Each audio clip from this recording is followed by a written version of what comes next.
Hello, everyone. This is Pat Cannone with my Lend Me Your Ear podcast. I'm spotlighting agents throughout the area the next few months. And today with me is my special guest, Paula Avenaim. She's with Jameson Sotheby's here in the Highland Park, Northbrook area. Welcome, Paula. Hi, good morning. It's great to be here. Thanks for having me. Oh, it's my pleasure. Paula and I have been trying to plan this for some time, and I'm happy that in respect to both of our busy schedules, we were able to get this together today. So Paula focuses on the northwestern area of the Chicagoland area, but is specifically in the Highland Park area. So I thought that we'd focus a little bit about Highland Park today, Paula, if you don't mind. Sure, like Highland Park, North Shore. Exactly. Kind of all ties in together. So why don't you tell us and our audience a little bit about yourself, how you got started in the business and so on. Yeah, sure. So after college, I worked at the Chicago Mercantile Exchange and met my person who became my husband. And we left, I left the Merc, he left the Merc in 1999, where we had a first child. And then he started to work for a mortgage company. And I kind of fed in a little bit. And then we opened up our own mortgage company in, let's call it, I guess, maybe 2000, 2001. Okay. And then back in those days, the heydays, closing 110 deals a month, a lot of the mortgage companies would open up a title company and just feed the business to the title company through the mortgage company. So that's what we did. I ran the title side with my cousin, who was an attorney, and my husband at the time ran the mortgage side. So it was a great mix. I loved title because it's very detailed, very intricate, it's complicated. I like complicated deals, working it through. So, and it was kind of, it was just very exciting and interesting to me. So I stayed in the title side for a long time until about the crash happened in 2008. We survived until about 2000, call it 10, 11. And then I became an independent contractor working for as an independent contractor for Chicago. It's all the big players, CT, Fidelity. I helped CT open their mobile unit in Carroll Stream because I was a mobile closer. And I did that for a lot of years. And as you know, and maybe a lot of the world out there doesn't know, is title is very, very fast paced. It's very busy. When you're a closer and you're especially on the mobile side, it's just chaotic. It's very chaotic. I loved what I did, but it was not a lot of reward in it in terms of, people wouldn't leave the table most of the times. They not satisfied because we couldn't get the funding quick enough. And it was just a lot of moving parts. And so especially back then when you're closing, they're giving you an hour and a half window to close and you can't get funding. And now everyone has to leave the room and they're waiting for their checks and keys. And it just was really chaotic. And I actually had a closing. I had like 4 closings on a day with CT at their Irving Park office. And it was a very hectic, chaotic day. And it was my last closing of the day. And there was a realtor who was asking about prorations. And I was like, okay, let's just kind of stay in our lane because we got to get going here. And I remember, leaving that day and I cut her a check for like $14,000 and mine was for the day was like $1,200. So I was like, not had a great day with a lot of stress and not a lot of money, but more importantly, not a lot of satisfaction. I was kind of at that point been entitled for a very long time and it wasn't very rewarding on the closing side. And that's what I was, a closer. Right. So I went home that day. I got home. I was there at like 7 a.m. I got home at like 9 p.m. and I was just beside myself and I was very unhappy. And I started researching, taking a class for the real estate test. And for years, people had said, you should be a realtor. And I was like, no, I'm good. But I ended up signing up that weekend for a class for like a month later and called my managing person over at CT and said I'm taking a break because I was an independent contractor. So I had that luxury and took a little breathing time for myself, took the class, got my license and I don't know if the rest is history because I'm still going. Right, you're still going. I love it. Yeah. And I had I had a great mentor at that time. Danny Glick, hello out there. Thank you very much. He was a good friend of mine and he asked me to join his team.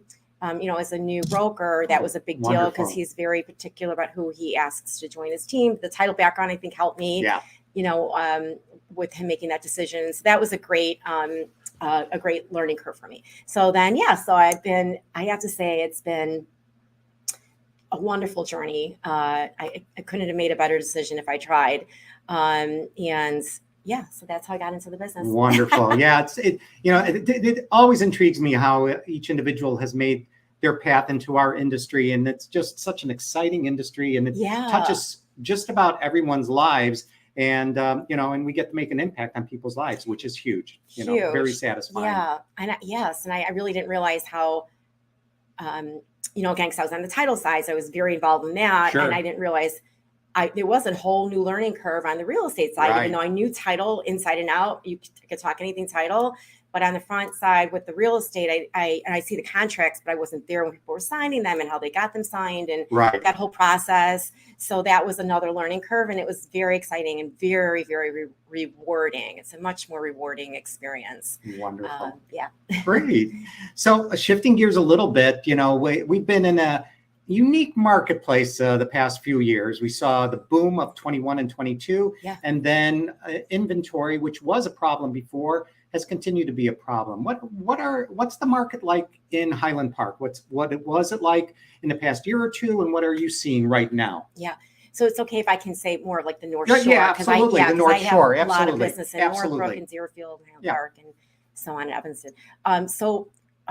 The shift that I'm seeing from a year ago to now, and I'm trying to help my sellers understand this, is that yes, it is still low inventory. No doubt about that. My open houses are busy. There's buyers walking through. So the sellers right now have a good fortune behind them in terms of listing, because all the deals that closed last year, and they can use them as comps, are higher, right? Because people were selling higher. So that was kind of the trend last year, is that if your house, I'm just going to use an example. Let's say it was your house comped, the comp showed you could list it at $500,000, or it was worth $500,000. Sellers weren't listing it at $500,000. They were listing it at $550,000 or $600,000, right? That's how we had all these appraisal gaps and these appraisal waivers and things going on, because the likelihood is that it wasn't going to appraise out. But, and buyers were willing to pay that and take that risk because there was no inventory. They wanted to move. And that was the trend last year, not the trend this year. It's not. I say to people, if your house is worth $500,000, or those are the comps, they're showing 500, let's list it at 500. Maybe you could do 505 because you feel like you need some wiggle room or something like that. Sure. But it has to be true to the comps, right? People will wait. I don't want to spend over. I mean, I've heard a little bit here and there of some realtors saying, oh, I all of a sudden I got this appraisal wave again, or I've got 10 offers. They're few and far between.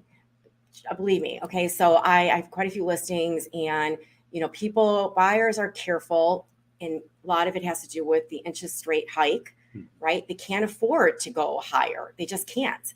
So they want to be right where it's at. They have a lender.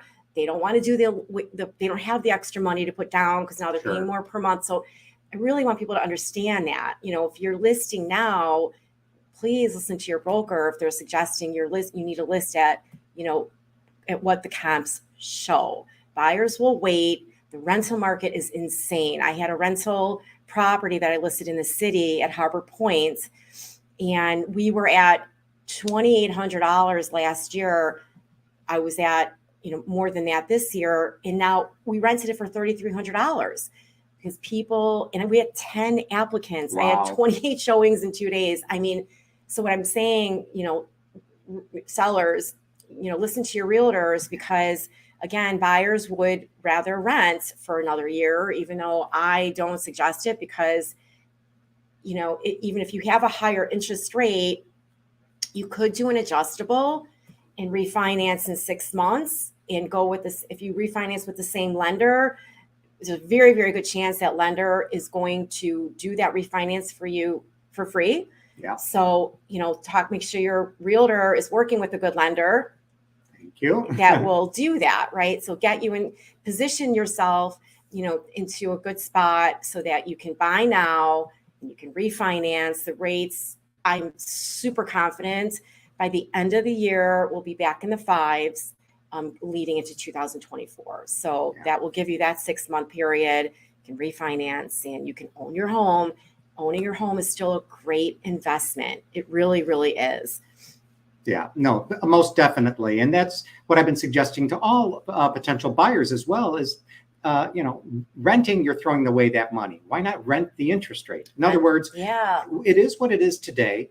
Both Paula and I have been in the industry for quite some time, and we've seen the ups and downs. And so after, as Paula indicated, after 6 months, you can always refinance. And yes, here at Loan Depot, we offer a guarantee where we'll refinance you with no origination fee. So give us an opportunity buying now rather than waiting, because what's going to happen when interest rates drop with this limited inventory, that means the buyer pool is going to increase. And now there's going to be even more competition. Absolutely. Then we will see those multiple offer situations again, no doubt. I mean, I'm excited for that to come. Sure. Because we will, and I can't wait for my sellers. Let's get ready. Let's get your house ready to sell.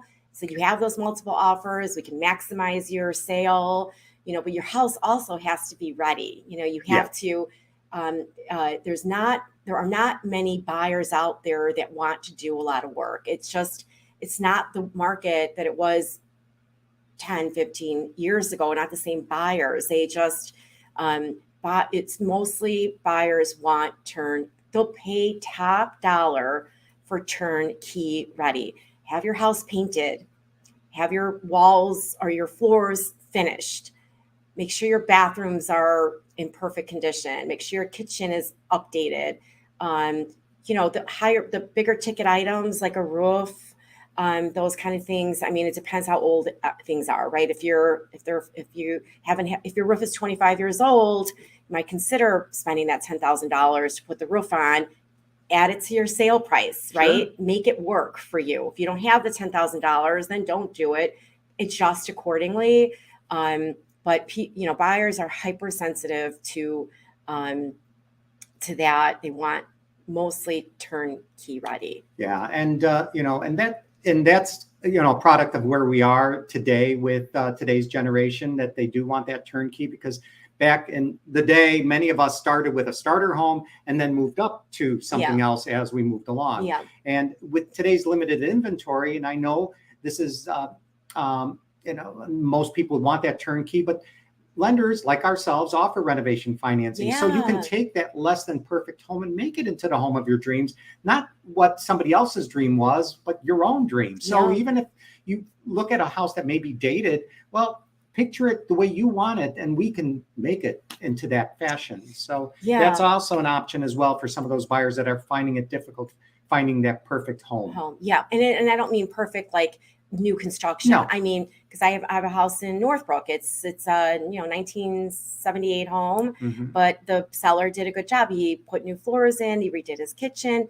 He didn't do that much, but you know what? It made a difference. He just bought it 2 years ago. He's already going to make $40,000 on it, and he only put in like 10. Wow. So those things, kitchens pop, painting pops, bathrooms pop. Absolutely. So that's a great advice for our potential sellers out there. And that's why I love doing these spotlights. The North Shore is different than the western suburbs of Chicago or the south suburbs. Each market is its own unique marketplace. And what may be happening up here in the North Shore, where my office is located in Northbrook as well, may be different than what is happening out in Naperville or in some of the southern suburbs like Darien and so on, and Downers Grove. So it's always best to work with a professional like Paula, and Paula can work anywhere and everywhere, but each specific area is unique as far as what's happening in that particular marketplace. So that's excellent advice for our sellers. What are you telling or advising our buyers out there today? Yeah, thanks. Good question. I do have quite a few buyers, and so first and foremost is get your pre-approval. I have it ready in hand. I mean, I won't even take a client out unless I know I see a pre-approval. I mean, I treat every buyer the same. So it's good for me just to say, can you show me the pre-approval? So I don't want to show a buyer a home that's $1 million and they're really only going to qualify for 800 or 500, or they're not going to be usually that far off in what they're thinking. but it's just good to know. I tell my buyers, here's what it is. It's your buying power. Yep. It gives you power. It makes you feel empowered. You know, when you're going to look at these homes, if you love that home, we're going to submit that offer and you're going to have that pre-approval with you. So it's going to be a really nice package, the way we present it to another broker. And here's what I'm going to say, or to that broker, that listing agent. Listing agents love, and they present this to their sellers, and sellers love this too. When they receive an offer and it's organized, right? The contract is nice and good. There's the disclosures are signed. There's a pre-approval. They're like, wow, okay, this is a good package, right? It's going to be easy. They're probably going to be easy to work with. It's always up to the sellers. We just present the offers to them, have that conversation about, we do look at the pre-approval. The other thing is make sure your pre-approval has a good rate. If you're giving me a pre-approval that shows a 5% rate, I'm going to tell you got to go back. Yeah. Go get back and get it at least at 6.5%, maybe even 7%. 6.5% I'd be comfortable with, because I know that when I present that to my seller, they're going to look at it together and say they really do qualify for this, right? We don't want to waste all of anybody's time, and you have a 5% rate and it's never going to work, right? That's not what the rate's going to be. We're not going to be back in the 5s until the end of the year. Yeah. So we have to be, you have to be smart in that. So anyways, I tell my buyers that we work on that regard. Then we go out and we're looking at the homes. It has to check all their boxes. I mean, it's up to them, of course. And, I'm trying to think if I've had a multiple situation recently where we didn't get it. I've had some multiple situations when we got it. One of them actually was my son, so thank God we got that one. It's like, oh my that's God. Good. That's good. I haven't had a multiple offer in or situation in a while, and it's now when it's my son, but we got it, thank God, and he moved in. But so here's the thing: I just tell my buyers, if they don't get it, trust the process. Okay, if we can go back and we can but if it's highest and best and they chose someone else, that's really it. Mm-hmm. They can keep us as a backup offer, of course. You have to trust the process. If it, I know it sounds so cliche-ish, but if it wasn't meant to be, I promise you, there's another house that will be yours. I just had first-time home buyers.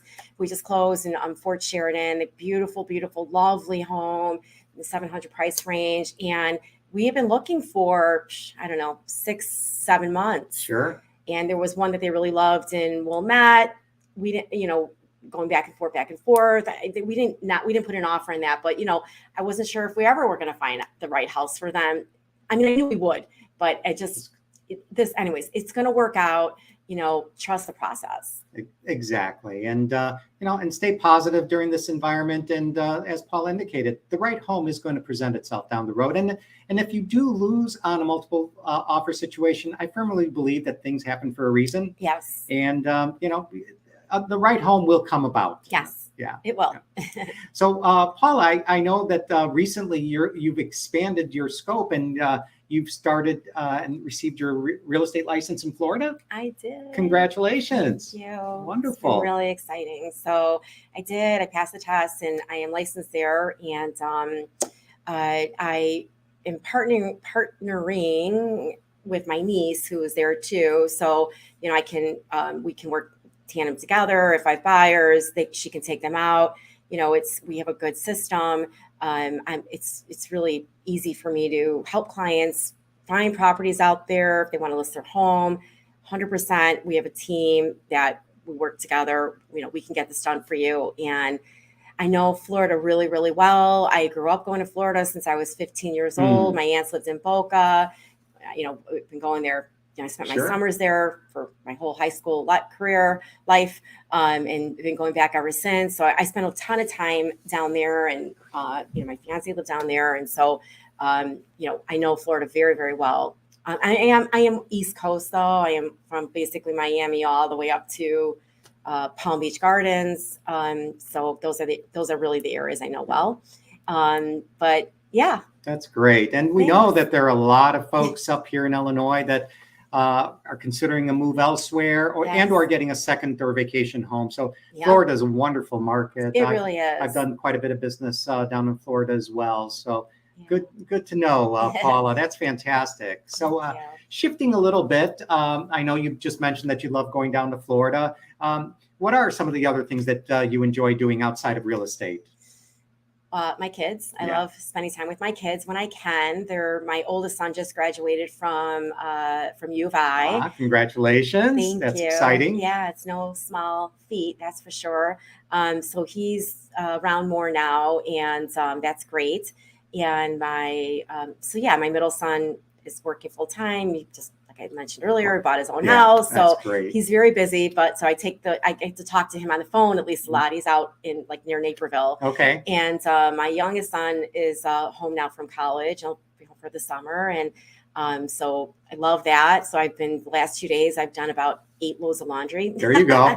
But I wouldn't change it for the world. And so that's my first and foremost. And then, I love to, I'm getting back into working out, because of COVID, I hadn't hit the gym for a while, and life got busy too. I had other things going on, but I'm just as of last week, like getting back. And so that's a big love of mine. I used to dance for years. And so anyways, I'm getting back to that, working out. I love cooking. I enjoy reading. I was in a women's poker group. Oh, that's cool. That's something I didn't know. Yeah. Wonderful. That's cool. Yeah. So one of my best friends, Andrea, said to me years ago, we were in a book club together, and she said, I think we should nix the book club and start a poker group. And I was like, oh my God, I never played poker in my life. And so anyways, we had that going for a lot of years. So cool. I get back into that a little bit. And, I'm very blessed. I have an amazing, group of friends and family that I really, really enjoy spending time with. And of course, work is, I guess the order would be kids, work, but outside of work, then it's, the working out, cooking, friends, kind of that order. Yeah. Traveling, busy lifestyle. That's awesome. Yeah. Yeah. So you spoke of books. So is there any one book or two that you've read that have had a big impact on your life? Yeah. So I would say the two best books that, and I was in a book club, so we did read a lot, but the one book for sure that personally, spiritually touched me, and still today, I love this book. It's called God Winked. It's just a fabulous book about a young girl who grew up in an Orthodox family in New York, and she traveled a little bit after high school and ended up in like Indonesia, and she kind of went on the Buddhist side, and the whole background of that was really interesting. The different differences between the religions and the countries, and her personal growth. So that was it was really, really amazing. And how, where she ended up on her journey in life that's probably one of my favorite books. And then I guess Memoirs of a Geisha, that was another book that I just loved. It was based in I think it was China, Japan, or China or Hong Kong. I can't remember now. It's been a little bit of time, but that was a great story. It's based on a true story, so not a biography. So so cool. Those are probably the two books off the top of my head I can say that I really touched me. Yeah, wonderful. Yeah. So on the theme of looking back in our lives, what advice would you have given your 21-year-old self, knowing what you know today? Oh, okay. So when I was 21, I was in college still. And actually, I had filled out an application to study abroad, and I was accepted. And I just, instead of going, because I had a boyfriend at home, I didn't go. So my oldest son studied abroad last year he was gone for like 9 months. He had the best experience. I went down with him. He was gone for the summer, with his internship in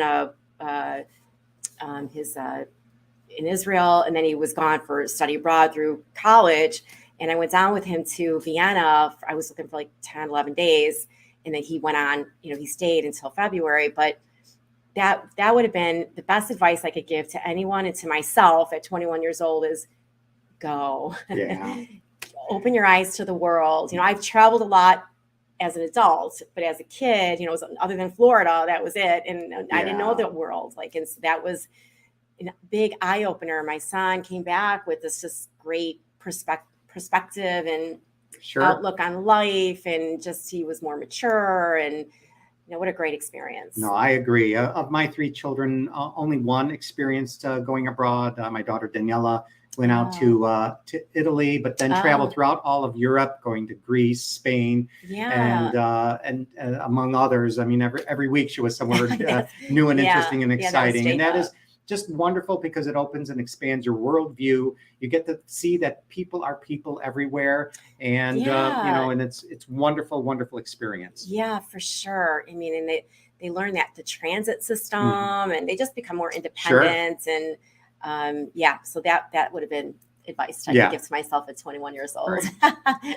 So shifting back to real estate, and a lot of people have been talking, and I was able to participate in a seminar that Paula had at her office yesterday, and there was talk about among the audience about a crash. Do you feel that that's going to happen, much like what we experienced in 2007, 2008? No, I don't. Yeah. I don't. It's different. I mean, the fallout of COVID was a good impact initially for a lot of reasons. Sure. And then this is still like kind of the fallout. This is kind of the fallout now too, because the rates and the economy and a little bit of recession, inflation. But, I think that where we're headed towards the end of the year with the rates going down to kind of stabilize the market. I mean, I feel like the housing market is indicative of so many other factors, and so if they're talking consistently about the fact that the Fed needs to stop here, no more rate hikes, because again, it in fact impacts buyers, sellers, builders, it affects products, importing, exporting. I mean, it's just so many different facets it impacts in businesses. So if it stays to where they're talking about, we get to the lower interest rate by the end of the year in early 2024. I think that's going to save us from the 2008, 7-8. Yeah, I would wholeheartedly agree. And the major difference between that era and today is not only do we as lenders do more of our due diligence, and basically, regardless of whatever your income level is, we will scrutinize your income to ensure that you qualify. The major difference is with the large population going into the home buying arena right now, the millennial and Gen X generation, and many in the boomer generation, I'll speak for myself, not selling our homes. Then you have this inventory crunch that we're experiencing, and builders are not building as much because of how high costs. And to Paula's point, housing impacts so many aspects of our economy. And in fact, one of my favorite lines is that the real estate industry is the engine of this economy. If real estate is moving, we are all thriving. People are, because of jobs, and people have good, the unemployment is low, and people are building and buying and selling and eating out and doing things, and it is the hub of the economy for sure. So, any last thoughts for our audience today, Paula? Trust your realtor. If you don't, maybe you're not with the right person, just saying, but just have those open conversations, ask as many questions as you want. That's what we're here for. When we are working with a team, me as a realtor, try to, you might know some, let's try to just work together, because we're here to get you to the end game, whether it's buying or selling. It's the most important transaction of your life. And I personally love sharing that experience with you, guiding you, every step of the way. I mean, I've had buyers that needed movers, needed painters, needed dog sitters, through their showings. I'm taking dogs out walking. Well, we're here. It's the most important transaction of your life. And I certainly understand that and would love to help you through the whole process. Fantastic. So with that in mind, Paula, how can our audience get a hold of you? Yeah, you can either call me or text me at 773-988-6686. 7341. Or you can email me at pavenam@jamesonsir.com.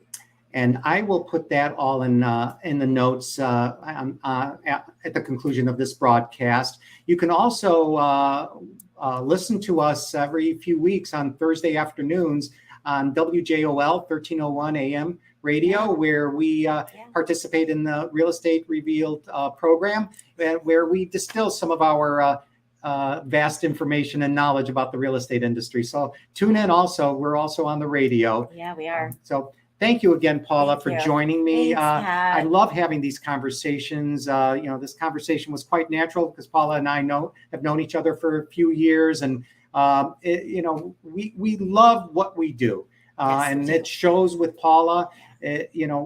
We get so much satisfaction when we're at that closing, especially with first-time home buyers, when those keys cross the table, and they're filled with joy, and oftentimes they have tears in their eyes because they're achieving that dream. So again, thank you, Paula, for joining me. Thank you. And folks, again, my name is Pat Cannone with Loan Depot. This is the Lend Me Your Ear program, and we'll see you next time. Take care. Bye-bye, folks.